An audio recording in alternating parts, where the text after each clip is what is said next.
ახალი 12-ზე სოფო ჩარკვეტაძესთან ერთად გამარჯობათ.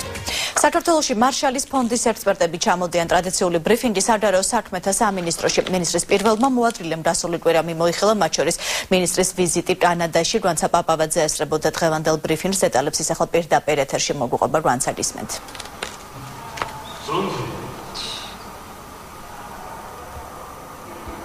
საგარეო საქმეთა მინისტრის პირველმა მოადგილემ ტრადიციული ბრიფინგი გასულ კვირას ჩატარებული ღონისძიების მიმოხილვითა და დაგეგმილი ვიზიტებზე საუბრით დაიწყო. ცნობილი ხდება, რომ ისრაელში საგარეო საქმეთა მინისტრის ვიზიტის დროს ხელი მოეწერა დიპლომატიური და სამსახურებრივი პასპორტების მქონე პირებისათვის სავიზო რეჟიმის გაუქმებას. ასევე 23 აპრილს ნატოში საგარეო საქმეთა მინისტრების მინისტერიალი ჩატარდება.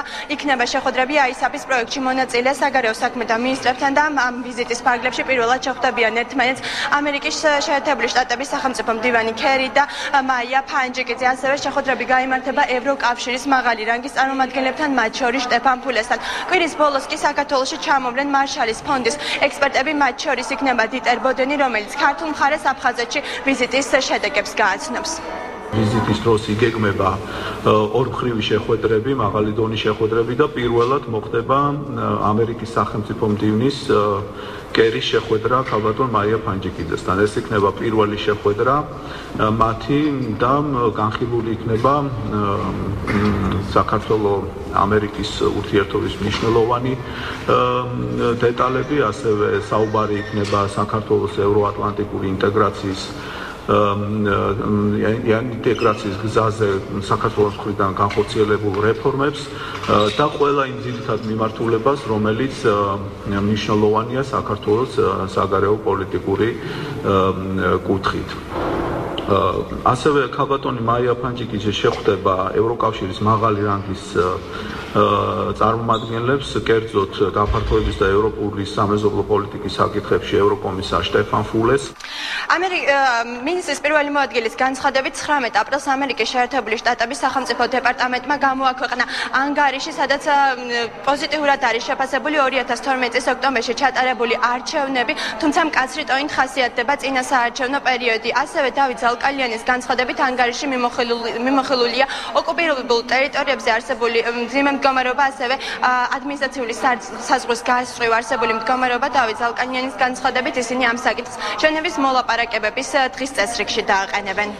მინდა თქვენი ყურადღება შევაჩერო იმ კრიტიკულ ელემენტებზე, რომელიც მიმართული არის წინასაარჩევნო გარემოზე, კერძოდ იმ დაძაბულ და პოლარიზებულ წინასაარჩევნო გარემოზე, რომელიც წინ უძღოდა 2012 წლის 12 ოქტომბრის არჩევნებს.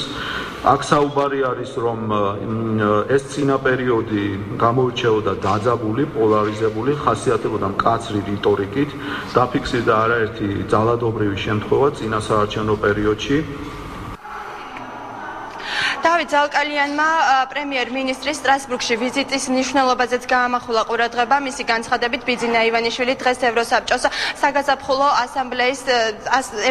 ასამბლეის საგაზაფხულო სესიას დაესწრება. იქ სიტყვით გამოვა და ევროსაბჭოს დეპუტატების მიერ დასმულ კითხვებს გასცემს პასუხს.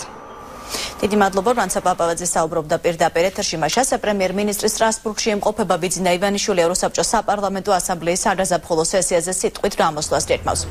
ევროსაბჭოს დეპუტატები საქართველოს პრემიერ-მინისტრს 23 აპრილს ადგილობრივი დროით 12 საათზე მოусმენენ. მიმართვის შემდეგ ბიძინა ივანიშვილი ევროსაბჭოს საპარლამენტო ასამბლეის წევრების შეკითხვებს უპასუხებს. ვიზიტის ფარგლებში ივანიშვილი ორმხრივ შეხვედრებსაც გამართავს. დაგეგმილია პრემიერის შეხვედრა ევროპის საბჭოს საპარლამენტო ასამბლეის პრეზიდენტ ჟან-კლოდ მინიონთან და სხვა გავლენიან პირებთან. საქართველოს პრემიერ-მინისტრის შეხვედრა საერთაშორისო მედიის წარმომადგენლებთანაც არის დაგეგმილი. სამშობლოში 24 აპრილს დაბრუნდება. საქართველოს პოლიტიკური კურსი, საგარეო პოლიტიკური კურსი არაერთხელ იქნა გაცხადებული. ეს არის ჩვენი ადგილის დამკვიდრება როგორც ევროპულ ოჯახში, ასევე ევროატლანტიკურ ოჯახში. რა თქმა უნდა, ჩვენ ასევე ვეძებთ გზებს იმისათვის, გქონდეს ყველგან მოზობლული ურთიერთობები ჩვენს მეზობლებთან. რაც შეეხება სხვადასხვა პარლამენტარების წარმოდგენას იმასთან დაკავშირებით, თუ როგორ შეიძლება შეიცვალოს საქართველოს კურსი, მე ვთვლი, რომ ეს მათი სურვილია, მაგრამ მათი სურვილი არ შეესაბამება იმ რეალობას, რა რეალობასაც დღეს ახორციელებს საქართველოს მთავრობა. ჩვენი მთავარი ამოცანაა ორგანიზაციას, რომელიც ჯერ კიდევ საქართველოს მონიტორინგის პროცესში იმყოფება, მაქსიმალურად სრული წარმოდგენა შევუქმნათ ახალი ხელისუფლების ხედვებზე, ამოცანებზე, როგორც მომავლის, ასევე იმ წარსული ნაკლოვანებების გამოსწორებაზე, რაც ჩვენ მემკვიდრეობად გვერგო. ძალიან მნიშვნელოვანია ჩემი აზრით, მარტო იმიტომ, რომ ეს არის ბიძინა ივანიშვილის პირველი გამოსვლა ევროსაბჭოში პარლამენტარების წინაშე, არის ძალიან კაი საშუალება კომუნიკაციის, იმიტომ რომ ის კითხვები, რომლებიც არსებობს ჩვენ გასულ კვირას დავიწყეთ ევროპარლამენტარებთან ვიზიტი და მინდა გითხრათ, ამ კომუნიკაციას აქვს ძალიან დიდი მნიშვნელობა, იმიტომ რომ გაორმაგებული, გაათმაგებული ძალისხმევით ალბათ უნდა გავაგრძელოთ ურთიერთობა. უპირისპირდება თუ არა ყობა დავითაშვილი დავით სერდიანკოს დაზეთი კვერის ქრონიკა უმრავლესობის წევრის ინტერვიუს აქვეყნებს, სადაც ვკითხულობთ, რომ ჯანდაცვის მინისტრი სადაზღვევო კომპანიებს რაურირდა. საუბარია საყოველთაო დაზღვევაზე. ინტერვიუს მიხედვით დავითაშვილი აცხადებს, რომ სადაზღვევო კომპანიები ბენეფიციარებს შესაბამისად არ ემსახურებიან. დამარდება ყობა დავითაშვილმა მეცხრე არხთან ცოტა ხნის წინ გააკეთა. რატომ ლობირებს ჯანდაცვის სამინისტრო კერძო სადაზღვევო კომპანიებს? რატომ მიდის სახელმწიფო ფული, რომელიც ნახევარზე მეტი რჩება ამ სადაზღვევო კომპანიებში და არ ხმარდება პაციენტს ამ კომპანიების ანგარიშზე? რატომ იქნა მიღებული გადაწყვეტილება, რომ 1 წლით გაუხანგრძლივდეთ ამ კომპანიებს კონტრაქტები, ამათ წლის 22 მარტს? რატომ იქნა მიღებული ის სქემა მინიმალური პაკეტისა, რომელიც ძალიან შემცირებულია და კვლავ სადაზღვევო კომპანიების ინტერესია ეს, რათა მათ კორპორატიული დაზღვევები არ შეუმცირდეთ? ნაცვლად ორლახევარი ლარისა, რომელიც თავიდან იყო გათვალისწინებული და პაკეტის უფრო ფართო მოცულობისა, რატომ არის ლარი და 11 თეთრი პირველად ჯანდაცვაზე გამოყოფილი და რატომ არის მოწყობილი სქემა ისე, რომელიც აკვლავ სადაზღვევო კომპანიებს აწყობთ და აკოტრებს რიგით უბნის ექიმებს. ეს შეკითხვები მოითხოვს ძალიან ნათელ და საჯარო პასუხებს. მე საჯარო კრიტიკისგან თავიდან თავს ვიკავებდი, მაგრამ აღარ ვაპირებ გაჩერებას, იმიტომ რომ ჩვენ გვაქვს ვალდებულება საზოგადოების წინაშე. გერმანული უმსხვილესი ავიაკომპანია Lufthansa ორშაბათს დაგეგმილ თითქმის ყველა რეისს აუქმებს მიზეზი პროფკავშირების მიერ 22 აპრილს დაანონსებული დაფიცვა. ავიაკომპანიის 33,000 თანამშრომელი სოციალურ გარანტიებს და ხელფასების 5%-ით დაზრდას მოითხოვს. ერთდღიანი დაფიცვის შედეგად 700-მდე შიდა და საერთაშორისო რეისი გაუქმდა, რის შედეგადაც ავიაკომპანიას ათობით მილიონი ევრო ზარალი ელის. კომპანია ფრენებს საქართველოშიც ახორციელებს. Lufthansa System LSG Skychef và công nhân làm việc trong phi trường. Ông Kiều დაფიცვის გამო პრობლემები თბილისში შეიქმნა. თბილისის საერთაშორისო აეროპორტიდან მიუნჰენის მიმართულებით დაგეგმილი ავიაკომპანიის რეისი არ შესრულდა. Lufthansa-ს რეისი თბილისი-მიუნჰენი დილის 4 საათზე იყო დაგეგმილი. აეროპორტში აცხადებენ, რომ ავიაკომპანია მგზავრებს ბილეთების სხვადასხვა ავიაკომპანიის რეისების ბილეთებზე გადასვლა შესთავაზე, რასაც მგზავრთა მხოლოდ ერთი ნაწილი დათანხმდა. ჩემი კოლეგა ირაკლი მამალაძე ცდილობს დაარქვეს, რა ვითარება ახლა თბილისის საერთაშორისო აეროპორტში და როდისთვის ვარაუდობენ ფრენის აღფრენას. ავიაკომპანია Lufthansa-ს ეკიპაჟის წევრები მიუნჰენში გაფრენას ამ დრომდე არაპირებენ, იმის გამო რომ ისინი გაფიცულები არიან. გაფიცვის მიზეზი გახდა ხელფასების მომატება. ამის გამო რეისი გადაიდო დღეს დილის 4 საათზე უნდა გაფრენილიყო მიუნჰენის მიმართულებით ავიაკომპანია, მაგრამ მათ გაფრენაზე უარი თქვეს. როგორც ავიაკომპანიაში გაგვიცხადეს, მგზავრებს მათ შესთავაზეს სხვა რეისებზე დაჯავშნა ბილეთებით და სწორედ ნაწილი მგზავრების სხვა ავიაკომპანიების საშუალებით გაფრინდნენ მიუნჰენის მიმართულებით. რატო არის გადადებული ეს ამაზე? გაფიცვა არის, საიტზე ძალიან ინფორმაციები გაფიცვა და იმის გამო არის გაუქმებული რეისი. როდის გაფრინდეთ რეისი თუ არის ნამდვილად? ბილეთები გადაჯავშნა მოხდა თუ რა? გადაჯავშნა ჩეხეთის რეგიონზე, თურქეთის რეგიონზე, რაც იმაში იყო ადგილი და რეისი სრულდებოდა, სხვა ალტერნატივის სხვა კომპანიებთან მოხდა ამ ძალების გადაჯავშნა. თბილისის საერთაშორისო აეროპორტში დაკეტილია Lufthansa-ს ავიაბილეთების სალარო, როგორც ჩანს, ქართული წარმომადგენლობა შეუერთდა ამ გაფიცვას. აეროპორტის პრესსამსახურში კი აცხადებენ, რომ რეისი სავარაუდოდ დღეს გამთენიისას ღამის 4 საათზე შესრულდება და სწორედ ნაწილი მგზავრების, ვინც ვერ მოახერხა მიუნჰენში წასვლა, ამ რეისის საშუალებით გაფრინდებიან. დიდი მადლობა, ეს იყო ირაკლი მამალაძე. შეფერხება ლარსის გამშვებ სასაზღვრო პუნქტზე დაახლოებით 50-მდე ავტომანქანის მგზავრებს სასაზღვრო გამშვებ პუნქტთან მოუწიათ ღამის დათენება. საღამოს 10 საათისთვის ავტომანქანების მოზღვავებამ საბაჟოზე შეფერხება გამოიწვია. ამ დროისთვის ლარსის საზღვარზე მუშაობა აღდგენილია.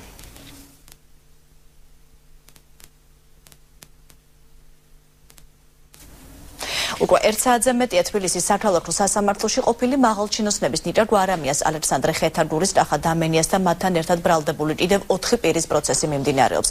ამ ეტაპზე საქმე არსებითი განხილვის ეტაპზეა. დღევანდელ სხდომაზე ბრალდების მხარის მოწმეების დაკითხვა იგეგმება. პროკურატურა სულ 5 მოწმე ყავს გამოძახებული, რომლებიც საგამოძიებო უწყების ინფორმაციით საქმის ფაქტობრივ გარემოებებზე ისაუბრებენ. გამოძიება ბრალდებულებს ყალბი დოკუმენტაციის შედგენა, გამოყენებას, ფულის დათეთრებასა და ქრთამის აღებაში ხელშეწყობას ედავება. დანაშაულის დამტკიცების შემთხვევაში მათ ხანგრძლივი პატიმრობა ემუქრებათ. 10 მოწმე უკვე დაიკითხა სასამართლოს სხდომაზე, კიდევ დაახლოებით 60-მდე მოწმე ყავს დასაკითხი, მაგრამ ამ მოწმეების დაკითხვამ კიდევ ერთხელ აჩვენა, რომ ფაქტიურად ბრალდებას არაფერი არ უჭირავს ხელში. ყოველ შემთხვევაში ჯერჯერობით ვინც დავკითხეთ, ის რაც იყო საქმეში ჩვენთვის ცნობილი იყო, იგივე გაიმეორეს ფაქტიურად, მაგრამ არაფერი რაღაცა ისეთი ხელმოსაჭიდი ბრალდების სასარგებლოდ მე ვფიქრობ მათ არ უთქვიათ. ამ ეტაპზე მიმდინარეობს საქმის არსებითი განხილვა, სწორედ არსებითი განხილვის სტადიაზე მოცემული საქმის სასამართლოში.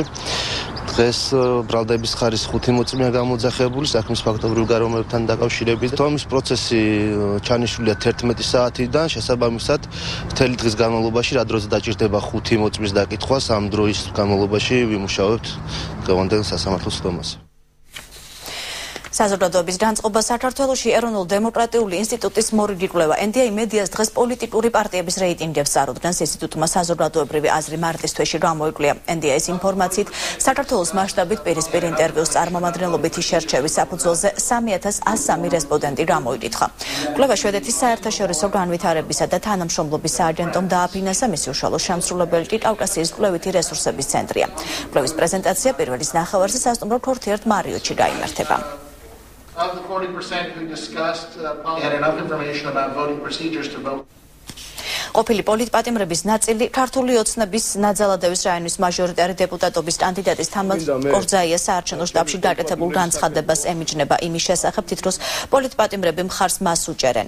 ყოფილმა პოლიტპატიმრებმა ამის შესახებ პრაიმ ტაიმის კლუბში გამართულ პრესკონფერენციაზე ისაუბრეს. მიხეილ ცილიდაშვილი და ზურაბ გელაშვილი გავრცელებულ ინფორმაციას თითქოს 180 პოლიტპატიმარი მხარს თამაზ კორძაიას უჭერს უარყოფენ. მათ თითქმით ისინი მხარს არა კორძაიას, არამედ სოსო მანჯავიძეს უჭერენ.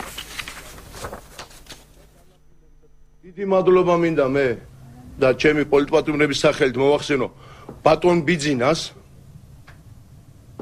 ქართულ ოცნებას და არა თამარ კორძაიას, იმისთვის რომ ჩვენ თავისუფლები ვარ დღეს. დიდი მადლობა მინდა მოვახსენო ქალბატონ ნანა კაკაბაძეს და რა თქმა უნდა ბატონ სოსო მარჯავიძეს თავისი ობიექტივის შემადგენლობით, რაც მათ ჩვენთვის გააკეთეს პოლიტპატიმრებისთვის. მე დანამდვილების და დარწმუნების გეტყვით, ეს ხალხი, ორგანიზაცია, ტელევიზია, ობიექტივი რომ არ ყოფილიყო, ჩვენ პოლიტპატიმრები ნამდვილად არ ვიქნებოდით დღევანდელ დღეს თავისუფლები. ადამიანები გამოდიან 190 კაცის სახელით. და არ ეკითხებიან ამ ადამიანებს, არიან თუ არა ისინი მათ პოზიციაზე. ხომ?